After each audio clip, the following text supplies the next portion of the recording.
अब पता क्या है, क्वेश्चन नंबर 4 आपके लिए है। मैं वही वाली बात बोलूंगा, goodwill is equal to weighted average profit multiply by number fair of purchase. और वेटेड एवरेज प्रॉफिट कैसे निकालते हो, total product divided by total weight. Total product total weight के लिए क्या बनाते हो आप, एक टेबल बनाते हो, जैसे मैंने बना के दे रखी है, ठीक है ना, खुद करना। मेरा मेन काम है ये, मैं आपको ये चीज सिखा देता हूँ। इंपॉर्टेंट तो मेरे बेटे यही, आपको ये पता ही है, फिर तो सारा मैकेनिज्म खुद कर लोगे, ठीक है। चलिए यहाँ पे वही वाली बात है, आपको number of year of purchase कितने रखे हैं, calculate the goodwill of the firm on the basis 3 year purchase of the weighted average profit of the last 4 year. Clear है। और यहाँ पे 15-16, 16-17, 17-18, 18-19 का प्रॉफिट दे रखा है, 1,01,000, 1,24, 1 और 1,40 वेट ऑलरेडी दे रखे हैं, ठीक है। चलिए ज्यादा वेट नहीं कर रहा मैं सीधा शुरू कर रहा हूँ। 2015, 16, 16, 17, 17, 18, 18, 19। मेरे बेटे देखो मैं पहले ही बोल देता हूँ कि 15, 16, 16, 17, 17, 18 का मतलब क्या है, 15, 16 यानी कि 1 अप्रैल 15, 15, 16 यानी कि 1 अप्रैल 15 में शुरू, 31 मार्च 16 में खत्म। 16, 17, 1 अप्रैल 16 में शुरू, 31 मार्च 17 में खत्म। ये पता होना बड़ा जरूरी है, क्योंकि ये ट्रांजेक्शन जो दे रखी है, एडजस्टमेंट जो दे रखी है, ये किस ईयर में फॉल करनी है, हम ये जरूर पता लगाना है, ठीक है। देखिएगा यहाँ लिखा है 1 दिसंबर 2017 को, अगेन वही बात, a major repair was made in respect of plant incurring 30,000 which was charged to revenue। Again वही, उस हमने चार्ज टू रेवेन्यू पीएनएल मान के, खर्चा मान के डेबिट कर दिया है। The set sum is to be agreed capitalised for the goodwill calculation subject to the adjustment of depreciation 10% per annum on reducing balance method. 1 दिसंबर 2017, ये डेट बड़ी कीमती है। अब 1 दिसंबर 2017 कहाँ आएगा, ये देख लेते चलो। 1 दिसंबर 2017 मैं समझ रहा हूँ यहाँ आएगा, आप सोचो, सोच लिया, क्योंकि 1 अप्रैल 17 से 31 में 18 के बीच में तो आएगा। चलिए जी, यानी कि यहाँ पर क्या हुआ है, हमने प्रॉफिट दे रखा है 1,01,000, 1,24,000 लिख देते हैं, 1,01,000, 1,24,000, और ये दे रखा है आपको 1,00,000 और 1,40।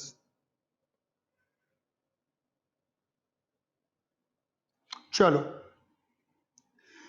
हमने क्या करा होगा यहाँ पर मेरे बेटा, 17-18 में हमने क्या करा है, खर्चा मान के 30,000 को माइनस कर दिया है, इसे एसेट बनाना था, तो बिना बात की माइनस है, क्या कर देंगे प्लस। अब क्योंकि इसे एसेट बनाओगे तो इसके ऊपर क्या लगाओगे, डेट। मेरे बेटा ये करा कब है, 1 दिसंबर 17 में करा है, ऐसे लिखा है ना मेरे बेटा, 1 दिसंबर 17, तो 31 मार्च 18 तक कितना बैठेगा मेरे बेटा, बताना। दिसंबर, जनवरी, फरवरी, मार्च, कितने महीने बैठ गए, 4 महीने। तो डेप्रिसिएशन कितना लगेगा, 4 महीने का लगेगा। क्योंकि 4 महीने का क्यों लगेगा, क्योंकि डेप्रिसिएशन रेट पर एनम है।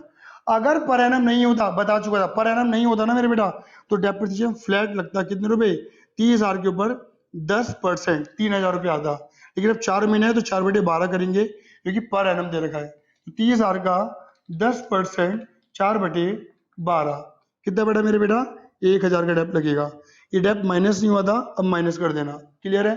अब जब इधर डेप लगा तो इधर भी लगेगा। अब इधर डेप कितना लगेगा, WDV मेथड, 30 में से 1 गया, कितना बचा मेरे बेटा, 29,000। यहाँ डेप लगेगा पूरे 12 महीने का, कितने रुपए, 2,900 रुपये। कितना, 29,000 का 10%, 2,900, 2,900 रुपये। चलिए जी, point number 1 deal. Point number 2, closing stock again over valued.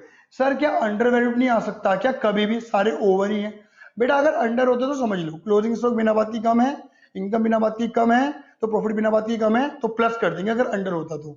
But ये ओवर है अगेन भाई, क्लोजिंग ज्यादा है, इनकम ज्यादा है, प्रॉफिट बिना बात की ज्यादा है, क्या कर दोगे, माइनस। 31 मार्च 16-17 में, 16-17 में क्या कर दोगे, माइनस, कितने रुपए, 12। और यहाँ का क्लोजिंग तो यहाँ का ओपनिंग, उल्टा कर दो, प्लस। ये बात मैं पहले बता चुका था, ठीक है। आगे बढ़ते हैं। टू कवर मैनेजमेंट कॉस्ट 24,000 रुपये, हर साल में से कितना घटा दो, 24, 24, 24 और 24, ये माइनस कर दो। बात क्लियर हो गई। चलो कचरे को हटा दो।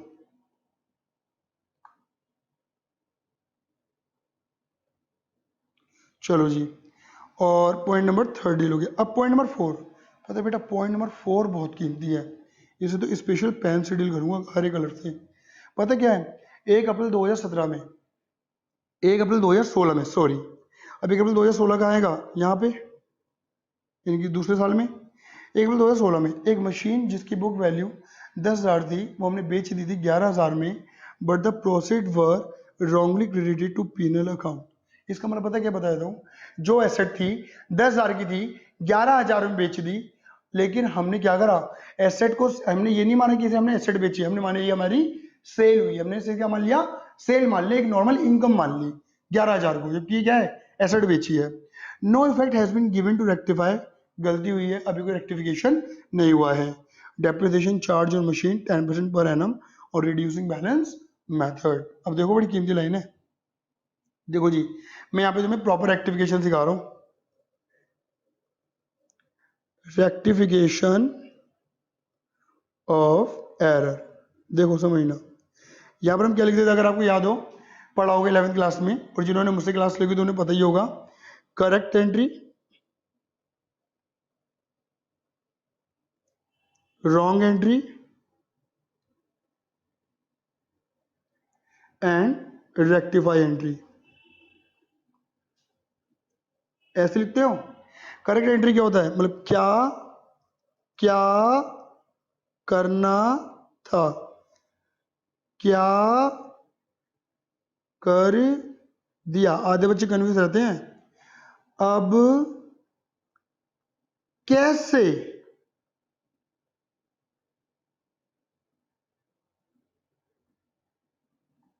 सुधारें, चले।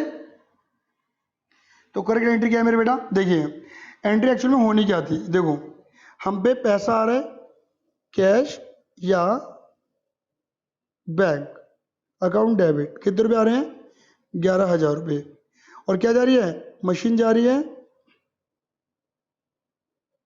कितने की, 10,000 की, तो प्रॉफिट कितना हुआ, 1,000, तो पीएनएल में कितना आना था, 1,000 रुपये आना था, बेटा बोलो हाँ या ना।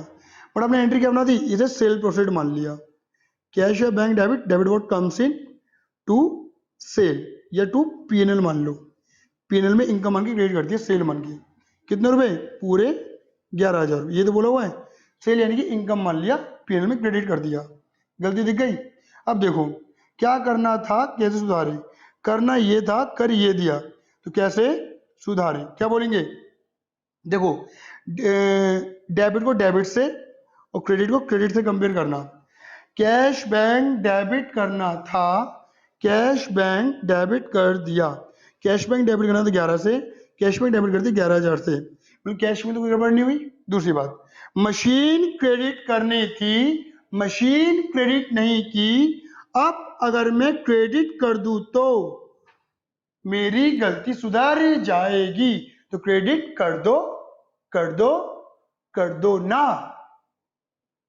आगे, पीएनएल क्रेडिट करना था 1,000 से, पीएनएल क्रेडिट कर दिया 11,000 से, करना था 1,000 से, कर दिया 11,000 से, पीएनएल ज्यादा क्रेडिट कर रखा है, क्रेडिट को हटाने के लिए डेबिट कर दूं तो मेरी गलती सुधारी जाएगी, तो क्रेडिट कर दो कर दो कर दो ना। आया, तो यानी कि रेक्टिफाई क्या होगा, पीएनएल को डेबिट करना है, पीएनएल डेबिट का मतलब क्या हुआ, खर्चा मानना है, खर्चे से क्या होगा, प्रॉफिट कम हो जाएगा, पीएनएल डेबिट यानी कि खर्चा मानना, खर्चा यानी कि प्रॉफिट कम करना है। किस ईयर की बात है मेरे बेटे, ये 2016-17 की बात। यहाँ पे क्या कर दोगे, 10,000 रुपये खर्चा मान के माइनस। दूसरी बात मेरे बेटा, तुम्हें एंट्री क्या लगानी थी, एसेट को जाने की एंट्री लगानी थी, बट तुमने तो क्या मान लिया था, सेल, यानी कि एसेट जाने की एंट्री नहीं लगी थी तब तक, लॉजिकल है, एसेट जाने की एंट्री लगनी थी बट लगी नहीं थी, उसकी जगह सेल वाली एंट्री लग गई थी, इनकम वाली, यही हुआ है। तो जब एसेट जाने की एंट्री नहीं लगी तो तुमने एक गलती और करी होगी, जब एसेट तुम्हारे खातों से गए नहीं है तो तुमने क्या लगा दिया होगा, उस एसेट के ऊपर डेप लगा दिया होगा, यानी कि एंट्री क्या लगा दी होगी, depreciation account debit to machinery. बोलो हाँ या ना। कितनी एसेट है मशीन, 10,000 की, कितने डेप है मेरे बेटा मशीन के ऊपर,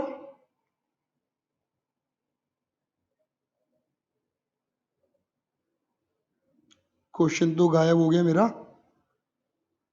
आ जा आ जा आ जा आ क्वेश्चन आ जा,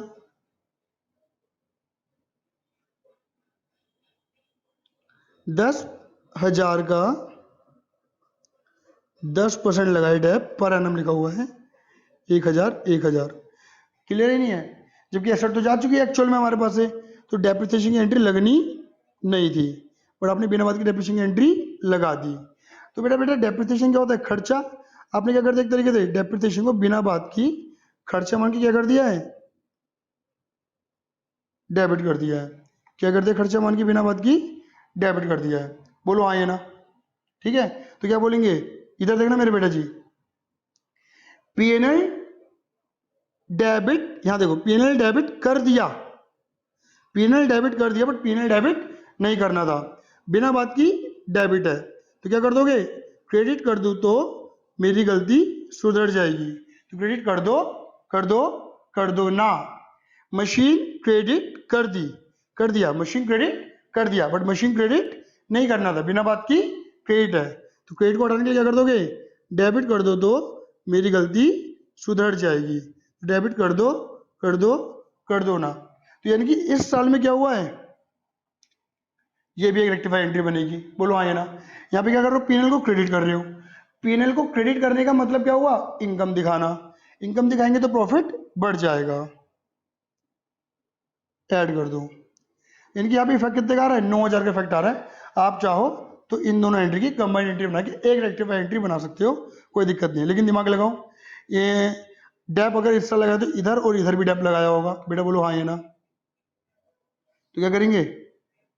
इनकी आपने इस साल भी क्या लगा दिया होगा? डैप। उसके अगले साल भी, ये दो हुआ 16-17, तो 17-18 में भी डैप लगा दिया होगा, और 18-19 में भी लगा दिया होगा। कितना? पीएनएल डेबिट टू मशीनरी, कितना? डब्ल्यूडी मेथड बोला है तो 10,000 में से 1,000 गए, 9,000 के ऊपर कितना परसेंट? 10%, 900, जबकि एंट्री लगनी नहीं थी, नो एंट्री। और यहां पर भी आपने लगा दिया होगा PNL account debit to machinery, कितना हो गया? 9,000 वैल्यू आ गई थी, 9,000 में से फिर 900 का डेप लगा था, उसके ऊपर 10%, इनकी 810, ये भी गड़बड़ हो गई। क्या कर दोगे? Reverse, machine debit to PNL, ये again machine debit to PNL, ये 900, 900, 810, 810, यहाँ पे भी क्या कर दोगे? पीएनएल क्रेडिट करना है, इनकी इनकम मान के दिखाना है,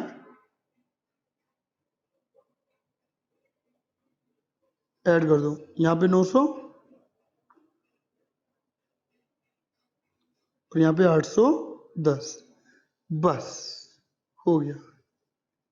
करो जी, 1,01,000 माइनस 24,000, ये आपका आ गया 77,000, 124 minus 12 minus 24 minus 10 plus 1, 79, 1,00,000 plus 30 minus 1 plus 12 minus 24 plus 900, 1,17,900, 140 minus 29 minus 24 plus 810, 1,13,910, और इसे उठा के टेबल पे रख देना, आंसर आपका आ जाएगा। कर लेंगे आप ये? ठीक है, ना हो तो आप जरूर बता देना, ये वाला क्वेश्चन नहीं हुआ हमें दोबारा बता दो। ठीक है बेटा, इसका लास्ट पॉइंट बड़ा बेहतरीन था। चलिए ज्यादा वेट नहीं करते और आगे बढ़ते हैं। क्वेश्चन नंबर 5 और वेटेड एवरेज का लास्ट क्वेश्चन। बेटा इतने क्वेश्चन करा दूंगा ना, तुम्हें जरूरत नहीं पड़ेगी डाउट की। स्टिल डाउट आता है ना, स्टे कनेक्टेड विद मी, मैं हूं तुम्हारे लिए, तुम्हारा भाई है, करा के जाएगा। क्लियर है? आगे चलो। दीनू मीनू और partner sharing profit loss in ratio 3 और 2, मतलब ही नहीं है, क्या मतलब है? They admit Renu into partnership, एक नई वाली पार्टनर रीनू है 1/4 के लिए। Ramesh bring in goodwill in cash, ठीक है ना, सॉरी रमेश नहीं है, रीनू है, ये गलती से प्रिंट हो गया है। रीनू नई वाली पार्टनर है तो गुडविल लेकर आएगी। Goodwill shall be calculated 2 year purchase, यानी कि नंबर ऑफ परचेज 2 है, वेटेड एवरेज प्रॉफिट मेथड लगाना है 3 साल का। वेटेड एवरेज असाइन 1 2 3, ये नहीं बोलते तो भी ये देते। प्रॉफिट आपको दे रखे हैं विद एडजस्टमेंट, गुडविल निकाल के दिखानी है। मैं वही वाली बात बोलूंगा, क्वेश्चन बड़ा बेसिक सा है, मैं सिर्फ एडजस्टेड प्रॉफिट निकाल के दिखा रहा हूँ, ठीक है।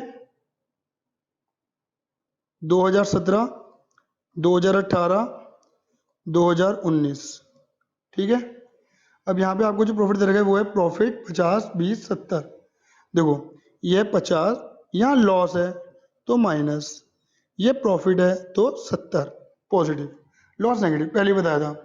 कह रहे हैं इस 50,000 के प्रॉफिट में ना इंक्लूडिंग है, इंक्लूडिंग प्रॉफिट ऑन सेल 5000। मैंने बताया था अगर सेल की एसेट को सेल करोगे जो प्रॉफिट होगा वो एबनॉर्मल प्रॉफिट है। एसेट रोज रोज सेल नहीं करते, रोजर प्रॉफिट नहीं होता, एबनॉर्मल प्रॉफिट है, कभी कभार वाली प्रॉफिट है, बिना बात की ऐड है, क्या कर दोगे लेस।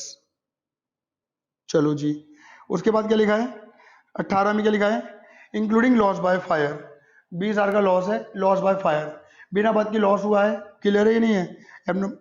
आग रोज रोज नहीं लगती, जब आग रोज रोज लगती तो एबनॉर्मल लॉस है, बिना बात की लेस है, क्या कर देंगे ऐड 35,000 रुपये, क्लियर है।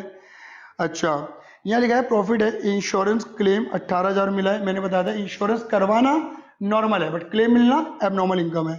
और interest on dividend, dividend receive, ये 8,000 है। वैसे इंटरेस्ट ऑन डिविडेंड और डिविडेंड रिसीव नॉर्मली मिलते हैं, बट ये जो है ना जो इंटरेस्ट ऑन इन्वेस्टमेंट और जो डिविडेंड है ये गुडविल से नहीं मिलते, कहीं पर ही पैसा लगाओगे ऑब्वियस ही बात है, कोई भी बंदा बैंक के अंदर पैसा जमा कराएगा इंटरेस्ट मिलेगा ना, ऐसा तो नहीं बैंक उसको पैसा देते जिसकी गुडविल होती है।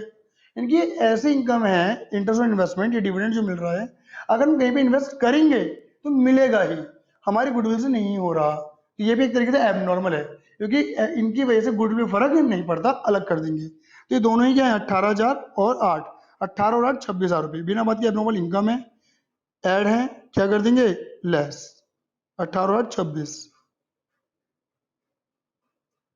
क्लियर है।